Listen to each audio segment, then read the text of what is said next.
joining us on VIP TV. You're back. You've had one fight since the defeat to Lawrence Akole, and that was just a few months later. Nearly 2 years out the ring. You know, I've been doing some research and reading today. You've had some dark times in those 2 years, haven't you?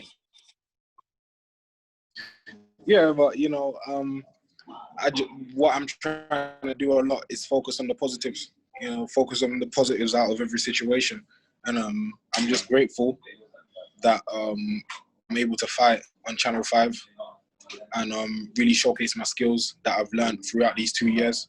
So I'm really looking forward to it. It's just a month to go now, so I'm excited. Yeah, I mean, something you said from there, you know, showcasing your skills on Channel 5. That's a massive audience, the biggest audience anyone is going to see during the lockdown because of the terrestrial TV, and it's free to air. Yeah, definitely. Everyone's going to be tuning in. I mean, what is it you're going to be looking to do, you know, for this year, though? Because you have been out a long time. Yeah, well, what Mick has said is that we're going to be, I'll be fighting 4 times this year. Basically once every month until December. So, you know, I've been speaking to Mick a whole lot. We've been keeping in contact. And, you know, he has very, very big plans, and it motivates me. It makes me want to go harder in the gym. Yeah. Do you think you found the right promoter now with Mick? He's got the terrestrial TV. Can he take you to that mainstream level? Of course, definitely. I definitely feel like I found the right promoter. And he definitely backs his fighters. He's a guy with a lot of passion. You know, he's a guy that, you know, he really wants his fighters to succeed. You know, win, draw, or lose, he's with you all the way. And you need somebody like that on your team that will just keep you so driven.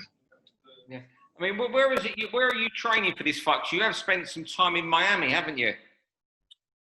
Yeah, I was in Miami for about 6 months, I think, just training. You know, I sacrificed Christmas, New Year's, and my birthday training in Miami. But I think that my time there is done now, and I'm just gonna be back here, just training. And I'm right now, because of the gyms have been closed and stuff, I've been training at 12 Rounds Boxing in Clapham Junction. So I've been using that gym in secret. I used to live down the road from there. Oh, wicked. Yeah. Wicked. But yeah, it's exciting times, you know. It's just a long time coming. And now it's just time to really show everyone all the things that I've learned. And I'm definitely a different fighter to the person I was that fought Luke Watkins. I mean, even before Luke Watkins, when you fought Akole, was it a case of, it's easy to say with hindsight's a wonderful thing. If we had hindsight, we'd have no problems in life, I guess. But, you know, 9, 10 fights, 12,000 people, a lot of hype. Was that a lot maybe for you when you only had 28 amateur fights as well? I didn't even actually have 28 amateur fights. I had about 9. I had about 9 amateur fights. Oh, I had about 9 amateur fights. And I think a lot of it was, you know, maybe I was too young, too inexperienced, and I trusted my uncle's experience instead of how my body felt, because obviously I was really overtrained for the fight, but I kept trying to convince myself that I was okay, I was ready, I'm okay. But obviously there's a lot of things that, you know, went wrong. Yeah. But we just got through it. You know, we just got through it. This is what we have to do as fighters. We just get through it. I mean, so it was exciting. I'm grateful for the experience. You know, I'm grateful for the experience that you know, a lot that night showed me. You know, so it was a blessing in disguise. Tell us about Miami. How lonely was that out there by yourself? And you know, I'm guessing you never had the money to live luxurious out there. It was character building. You know, it was definitely character building. I was sparring a lot of champions, a lot of world title contenders, and that made me realize that, you know what, I'm actually a really good boxer. You know, that made me realize, it made me have a lot of belief in myself, because who else do you know that would sacrifice everything, sacrifice Christmas, New Year's, and their birthday to actually go out and train in Hialeah in Miami? Hialeah is like the hood in Miami. Was you living there? I was literally staying there, yeah. Was it scary? it wasn't scary, but it was just like, after a while, you just want to go home. You just want to see your mom and your little brothers and stuff. You just want to, do normal people stuff. Like, but there was a long time I wasn't doing no normal people stuff. I was just training, going home, training, going home. I was spending extra hours in the gym because I didn't want to go back to where I was staying, because you would just be bored on your phone, doing nothing. You just couldn't wait until you go on the next run or it's time to go training again. It was just like prison life. Yeah. Has that made a man out of you though, as a boxer? Oh yeah, definitely.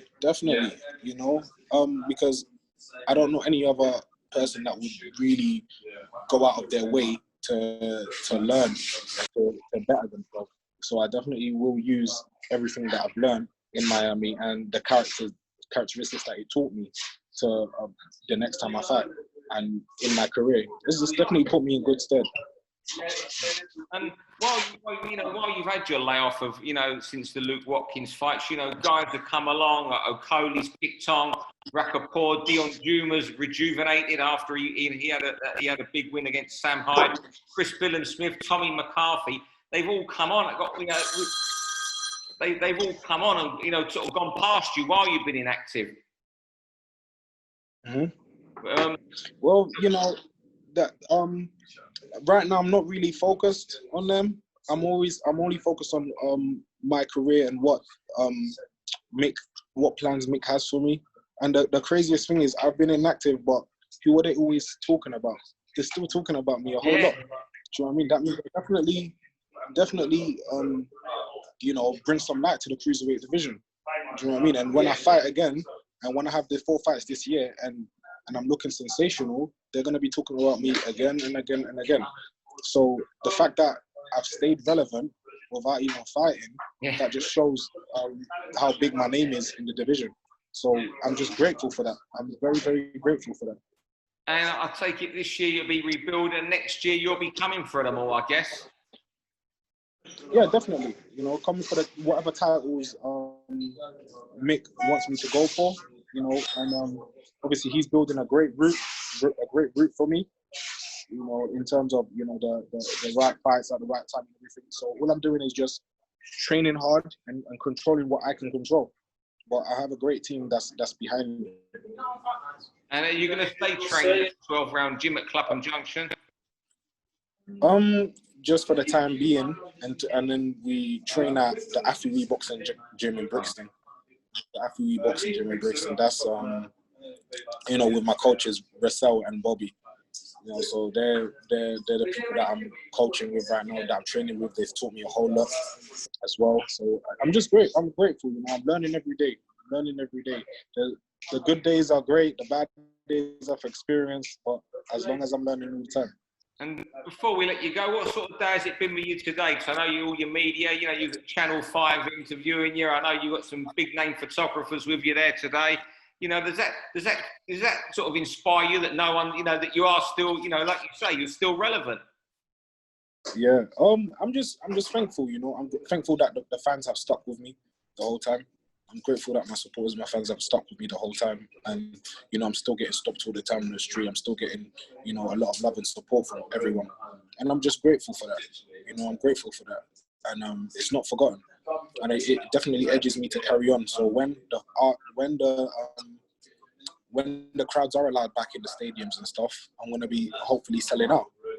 So it's just a blessing. It's definitely a blessing. And I'm just so thankful that they've stuck by me and they've seen the work that I've been putting in throughout this whole period. I could have easily just went, do you know what, forget boxing, or let me just go do something else, or let me just not train and only train when there's a fight and whatever. But no, I stuck through it. I grinded it out and I stuck through it. And it was definitely a test of my character, but I got through it. Can you be committed to the process without being emotionally attached to the results? That's what I always say to myself. Because if what happens if, for example, Corona, there's a second wave and the fight's off again, will you be like, do you know what, I can't be bothered anymore, so much setbacks? Or are you still going to be that same hard worker because you're trusting the process instead of trusting the results? So that's what I'm doing. Life is a journey. This boxing career is a whole journey. So that's what I'm doing. I'm just trusting the process and trusting the journey. Issac, thanks very much for speaking to us today. It's been a pleasure listening to what you got to say and what it was like for you in Miami was, you know, incredible. Thanks very much again. Thank you very much. I really appreciate it. Thank you, boss. Thank you. Thank you. For all boxing info, news and latest interviews, amateur and pro, across the north, click and subscribe. VIP Boxing Promotions. Also Twitter, Instagram and Facebook.